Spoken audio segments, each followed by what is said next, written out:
فوائد الشيبس. يسعد أوقاتكم. الشيبس الفائدة الوحيدة له إنه أصبح تجارة رائجة، لكن طبيا أضراره كبيرة جدا على أطفالنا.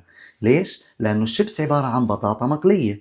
إيش فيها هاي البطاطا المقلية؟ فيها نشويات، فيها دهون مشبعة، وفيها دهون متحولة. طب إيش بتعمل هاي؟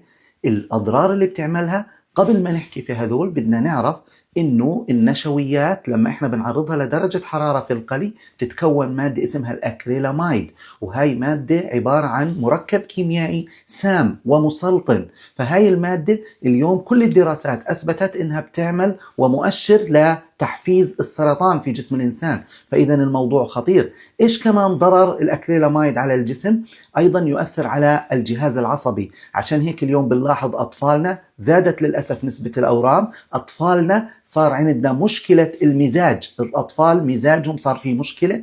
الأمراض المرتبطة بالجهاز العصبي للأطفال والحالة النفسية زادت. والدراسة الأخيرة أيضا أعطت مؤشر ما بين الأكريلاميد والجهاز التناسلي. فإحنا بنلاحظ حتى الخصوبة انخفضت، وصار في عندنا مشاكل كثير لدى الأطفال سواء كانوا ذكور أو إناث في هذه النقطة.